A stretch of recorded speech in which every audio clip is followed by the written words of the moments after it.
ADGP RSS നേതാക്കൾ തമ്മിലുള്ള കൂടിക്കാഴ്ചയിൽ അന്വേഷണം പ്രഖ്യാപിച്ച് സർക്കാർ. ഇരുവരും തമ്മിലുള്ള കൂടിക്കാഴ്ച സംബന്ധിച്ച് DGP ആയിരിക്കും അന്വേഷണം നടത്തുക. സംഭവത്തിൽ അന്വേഷണം പ്രഖ്യാപിച്ചുകൊണ്ടുള്ള സർക്കാർ ഉത്തരവിറങ്ങി.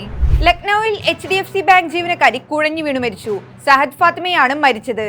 ജോലി സമ്മർദ്ദമാണ് മരണകാരണമെന്നാണ് ആരോപണം. ഗോമതി നഗറിലെ വിഭൂതികാന്ത് ശാഖയിലെ അഡീഷണൽ ഡെപ്യൂട്ടി വൈസ് പ്രസിഡന്റാണ് മരിച്ച സദഫ് ഫാത്തിമ. കഴിഞ്ഞ ദിവസം ഓഫീസിനുള്ളിൽ കസേരയിലിരിക്കുമ്പോൾ കുഴഞ്ഞു വീഴുകയായിരുന്നു. ആലുവ പാലസ് റോഡിൽ ഓടിക്കൊണ്ടിരിക്കുന്ന കാറിന് തീപിടിച്ചു. ആലുവ സെന്റ് സേവിയേഴ്സ് കോളേജിന് മുന്നിലായിരുന്നു അപകടം. വാഹനം പൂർണ്ണമായി കത്തി നശിച്ചു. എയർഫോഴ്സ് എത്തിയാണ് തീ അണച്ചത്. യാത്രക്കാർക്കാർക്കും തന്നെ പരിക്കില്ല. ഓസ്ട്രേലിയക്കെതിരായ മൂന്നാം ഏകദിനത്തിൽ ഇംഗ്ലണ്ടിന് വിജയം. മഴവില്ലനായി എത്തിയ മത്സരത്തിൽ ഡക്വർത്ത് ലൂയിസ് നിയമപ്രകാരം 46 റൺസിനാണ് ഇംഗ്ലീഷ് പടയുടെ വിജയം. 5 പരമ്പരയിലെ ആദ്യ 2 മത്സരങ്ങളും ഇംഗ്ലണ്ട് പരാജയം വഴങ്ങിയിരുന്നു.